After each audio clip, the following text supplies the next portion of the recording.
Welcome to Periodization 101. This is an APEC presentation on periodization for athletes. We're going to discuss over the course of the presentation, we're going to look at what is periodization. We're going to help define periodization for coaches. We're going to look at the different phases of periodization and how they relate to athletes. And we're going to look at all the components of periodization that make up a good training plan for an athlete. What is periodization? Periodization is a structured approach to training. It entails progressive cycling of various aspects of a training program over a specific period of time. It provides strength and conditioning coaches with an organized approach to training.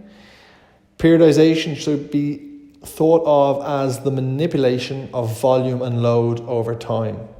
Periodization is widely regarded as a superior approach to training in order to develop peak performance in athletes.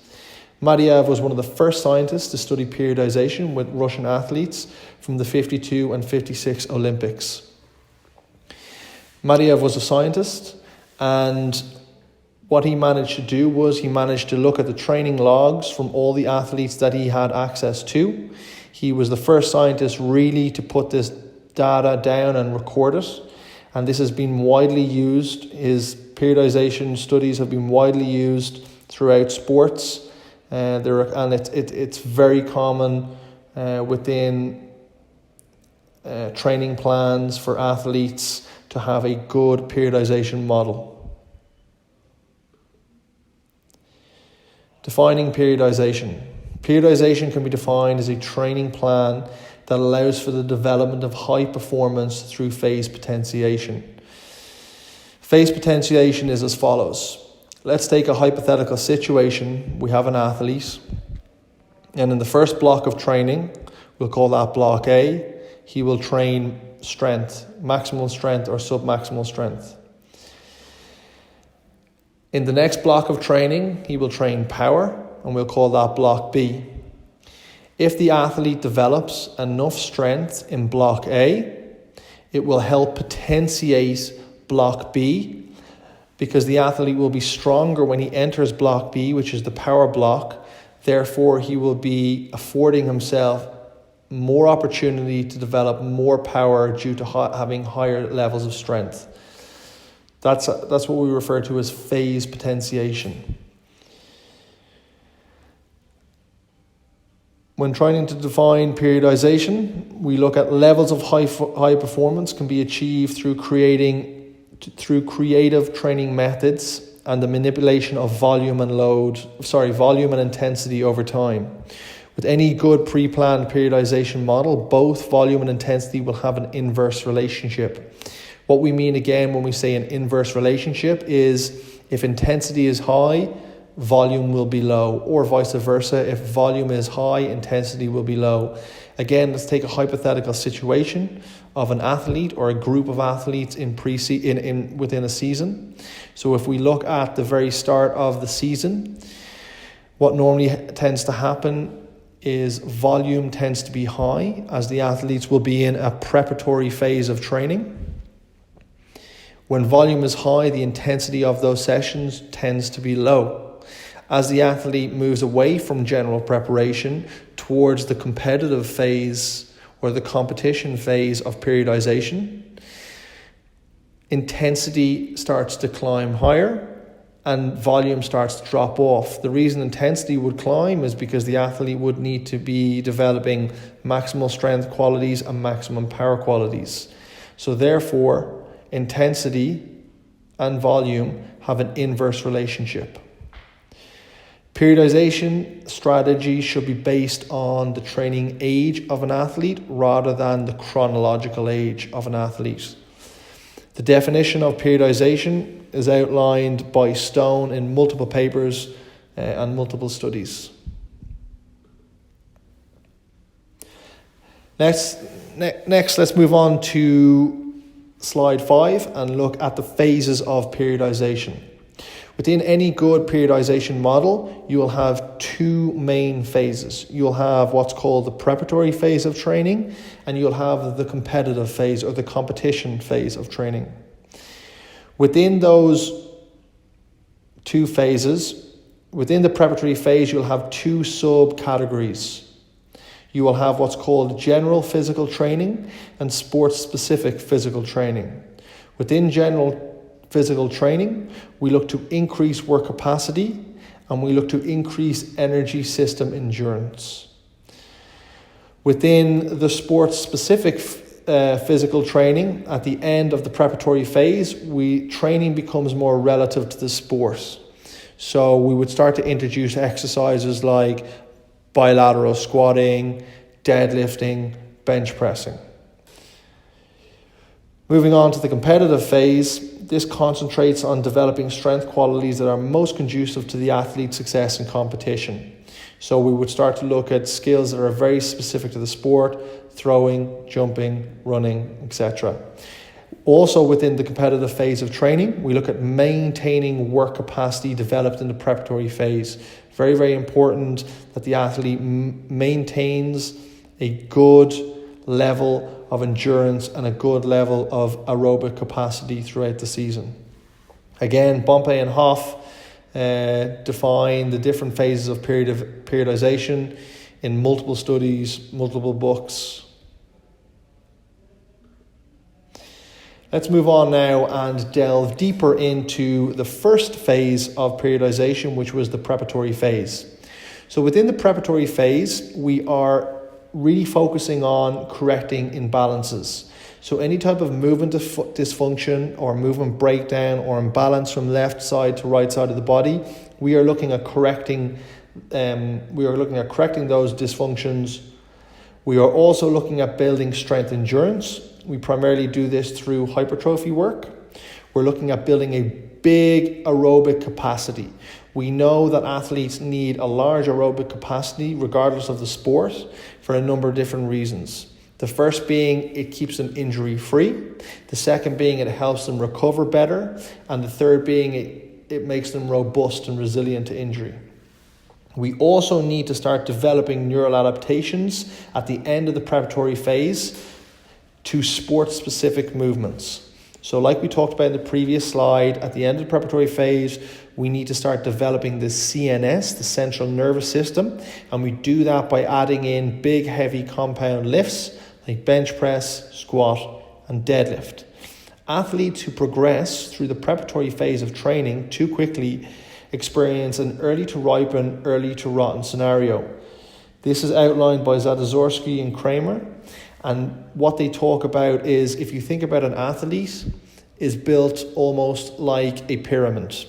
The higher you want the athlete's performance to be in competition, the greater you must build the bottom of the pyramid, which is his preparatory phase of training. So the higher performing an athlete is, the greater the base of his pyramid will be. Louis Simmons also talks about building very, very high, tall pyramids when it comes to athletes, and a pyramid can only be as tall as its base is wide. Moving on to the competitive phase of training. This is where an athlete starts to develop maximal strength and maximal power.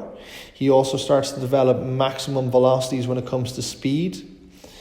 He starts to finely tune his ATP-PC system, which is his creatine phosphate system, and develop that anaerobic work capacity within athletes. We further look at developing neural adaptation within the athlete and really priming that central nervous system to the exact demands of their sport. We also look to hold on to good work capacity that has been built up in the preparatory phase of periodization, of their periodization plan. The competitive phase is an important phase of training for athletes and should provide movement velocities that closely mimic the sport. Again, this is outlined by Stone in multiple research papers, multiple books. What they mean here is, again, hypothetical situation. Let's look at an athlete that requires, or his sport requires him to run extremely fast. Soccer, rugby, sprinting, track and field. We need to expose that athlete to the same velocities that they're exposed to at competition time. introducing plyometrics, where the velocities and the speed of movement when the athlete performs those plyometrics is extremely high. That will help develop good neural adaptation to the sport itself. Moving on now from the phases of periodization, let's try and look at how those phases of periodization would slot into an annual yearly planner. So on slide number 8, we can see that when it comes to an annual yearly planner, you will have two main phases of periodization like we talked about. You will have a preparatory phase of periodization and you will have a competitive phase of periodization. Within the preparatory phase, we have our general physical training and we have our sport-specific physical training. Within the competitive phase, we will have our competition phase of training, and at the very end of the competition phase of training, we will have a small maintenance phase. Now, let's go further and break down those 4 blocks of training. During our general physical training, we will have what's called an accumulation phase of training. At the end of our sport-specific phase of training, we will start to break into an intensification block of training, and this intensification block of training will last right through the competitive phase of training, right into the start of the maintenance phase of training. Let's go now on to slide 9 and have a look at exactly what is accumulation and what is intensification. So if we look at what accumulation is, we can see that accumulation is the overall load lifted throughout an exercise or a session of training. So if we take this athlete, he's 150 kilo 1RM back squat. We've asked the athlete to perform an exercise. We've given the athlete a set number of reps to do over 5 sets. We've asked the athlete to perform each set at 70% of his 1RM, which gives us a total tonnage lifted of 3,360 kgs. During periods of focused endurance training, this allows athletes to build high work capacity and allows athletes to put on muscle tissue and cause muscle damage. If we then go and look at the next slide where we talk about the intensification phase, it's very similar to the accumulation phase in terms of the number of sets performed. And the reps change slightly. So instead of asking the athlete to lift the same weight over 4 to 5 sets, we are now asking the athlete to still perform 5 sets. The reps are lower, but with each set performed, the percentage of 1RM lifted increases. So on set 1, it's 50%, set 2, 66%, set 3, 80%, set 4, 85%, set 9, 90%. So the average intensity of the session is relatively the same, but the load lifted is nearly half. So this would be called the total tonnage is nearly half. It's 1,672 kgs. This would be called our intensification phase. And this is a step loading approach we would apply to athletes when they're in season. It would help them develop their central nervous system. It would allow them to develop maximal and submaximal strength, and will also allow them to develop maximal power. During periods of focused heavy lifting, this allows athletes to build, like we talked about, maximum strength through intensity.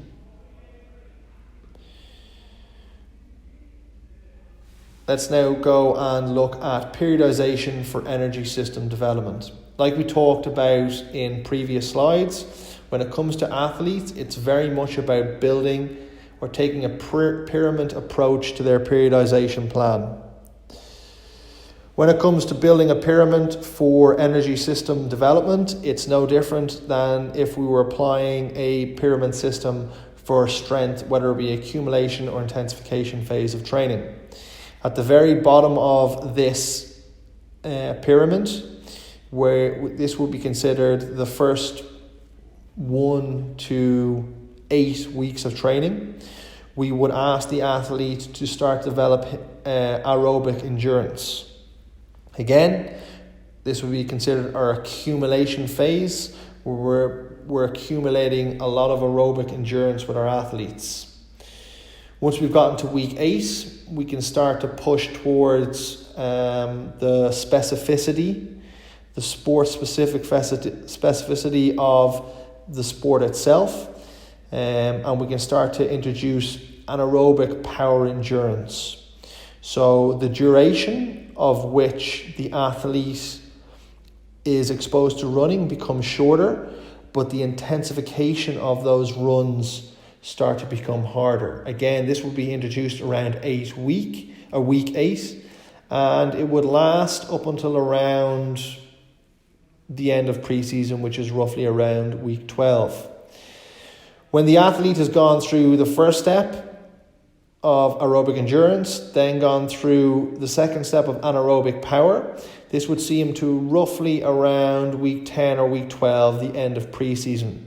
At this point, we are into a true intensification phase, and we can start to introduce or start to train our creatine phosphate energy system. This is a system that is trained for very short durations of time, 6 to 10 seconds. And the athlete needs to be in very good shape in order to train this energy system and not have a breakdown from injury while training his ATP CPC system.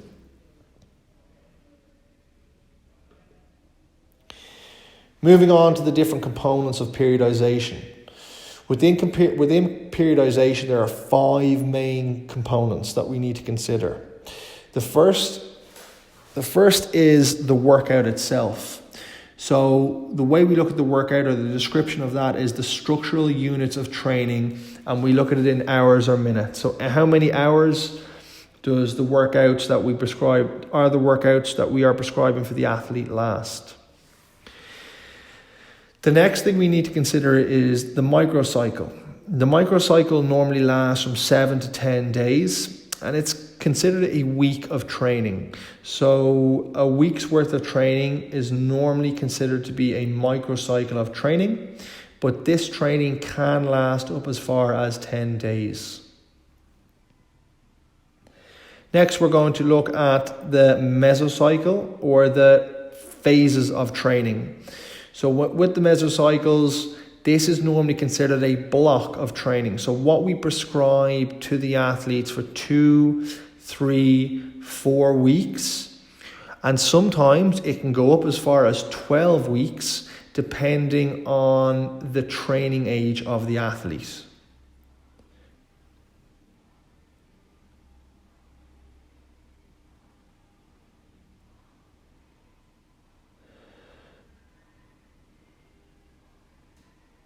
Next, we're going to look at the macrocycle of training, and this normally lasts anywhere from 6 to 12 months, and it's considered to be the training plan for the season that the athlete is in competition. And then finally, we're going to finish with a quadrennial cycle of training, and this normally applies to Olympic athletes that are in a 4-year cycle. Next, we're going to go back to our annual yearly plan, and we're going to look at how the micro, meso, and macro cycle of training fits into the yearly plan. Like we talked about, within the accumulation block of training, you would have multiple micro plans. So you may have 3 to 4 micro plans, which would be 3 to 4 weeks of training within an accumulation block. The mesocycle itself stands for an actual accumulation block of training. So that's what we would refer to as accumulation, is a Meso Cycle of training. And then all of the accumulation blocks and the intensification blocks combined together would be considered our macro cycle.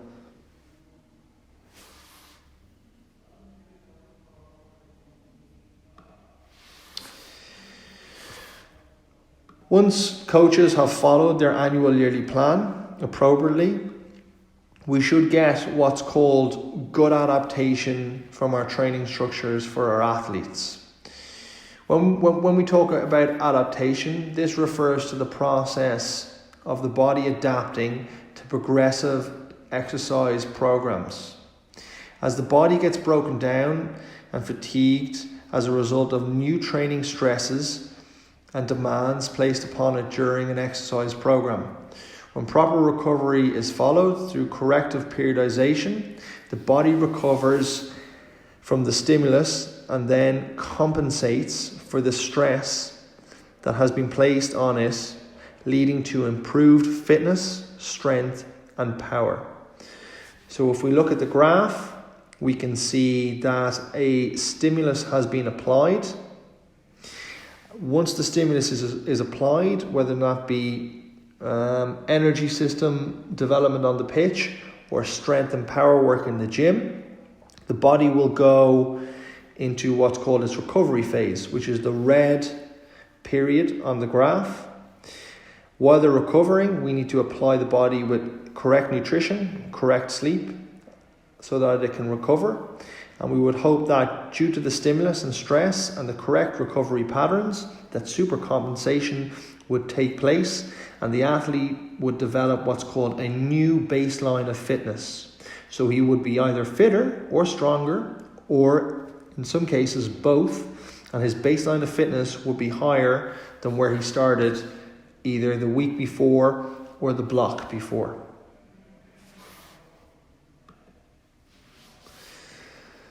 Finally, some take-home notes from the periodization presentation. Training is a process.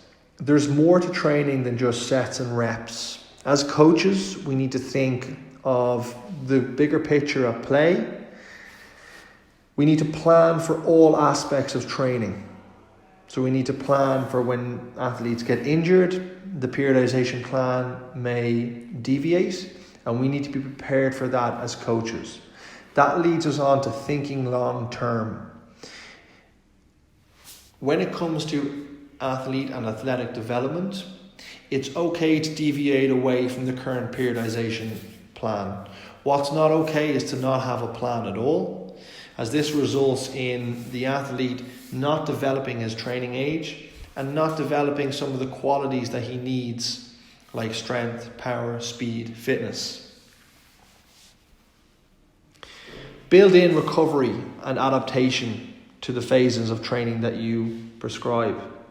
Let the athletes recover and see that supercompensation take place over time. When it comes to training, periodization, and you're going through your different phases of periodization, understand what the training goal is. What is my goal from this month? Is it to make the athletes stronger? Is it to make the athletes fitter? Is it to make the athletes faster? Or in some cases, it might be all three. But understand as a coach, what is the goal of this phase of training? What is the goal of this week of training? And what is the goal of this day of training? Remember, long-term phase potentiation is one of the key skills as a coach that will help your athletes progress long-term. Long-term phase potentiation. Always think, what am I going to do this month and how is it going to help my athletes next month? Be creative with your exercise selection. Think of all of the different areas of the body we want to build. We would use different exercises when we're in our general phase of training as opposed to our sports specific phase of training. So be creative with your exercise selection. Another extremely important thing for coaches is our ability to monitor the process of training. We need to record performance markers throughout the year. This is a crucial component of any coach's arsenal. We need to document the athlete's progress, as this gives us complete comprehension on how the athlete is performing. It also acts as an insurance policy. Once we have documented data as to whether the athlete's getting fitter, stronger, faster, it also helps with talent identification. We can look back on our previously recorded data and we can understand what areas are the athlete strong in, what areas are the athlete weak in. It highlights what works for the athlete and what doesn't work for the athlete. So it's important to monitor the process of training. And we do this through recording and utilizing performance data. Don't rush the process of periodization. Understand that rapid gains for athletes with low training ages can be problematic rather than proactive. Remember, we talked about building the pyramid. Athletes are like pyramids. Take your time. Build strength endurance within your athletes. Build a big aerobic base of fitness within your athletes. Let the bottom layer of that pyramid build itself right out until it's really, really wide, really, really strong. Don't ask the athlete to develop power too quickly, to develop his creatine phosphate system too quickly. If he doesn't have the strength endurance and aerobic capacity, he'll fall short, or he won't be able to stay at high levels of performance for prolonged periods of time. Play the long game. Think about your macro cycles of training. What am I going to develop? How is my athlete going to be performing in 3, 6, 9 months down the road? Training to failure all of the time will result in short-term gains, not long-term gains. Likewise, training with high volume all of the time will yield a response in endurance, not strength. And training with high intensity all of the time will yield a response in strength, not endurance. We have to expose the athletes to multiple different strength qualities, multiple different fitness qualities over your periodization model. Finally, the last slide, let's just look at the training principles. And on this slide, we start to delve. This is where we would start to go into programming. But to finish off the slide, we'll finish with the training principles. The training principles, there are 3. The first is overload. We choose an exercise from which you can apply a stimulus to the body in the form of intensity, high force, or rate of force development. The second is specificity. We choose an exercise that is similar in nature to the movement patterns the athlete uses, so direction of force. And thirdly, variation. The change in exercise selection to avoid the law of accommodation. This includes the use of bands and chains, squatting to different heights, squatting to different boxes, deadlifting from blocks, and using a board press when bench pressing. So, going over the training principles, we look to apply an overload through an exercise.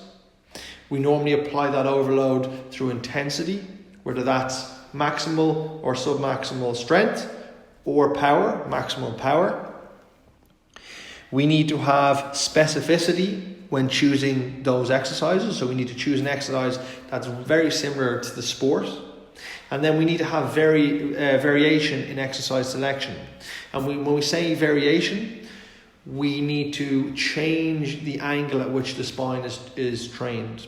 So if we have box squat for the first phase of training, for the second phase of training, we can have box squat with chains. For the third phase of training, we can have box squat with bands. That's consistently changing the angle at which the spine is trained.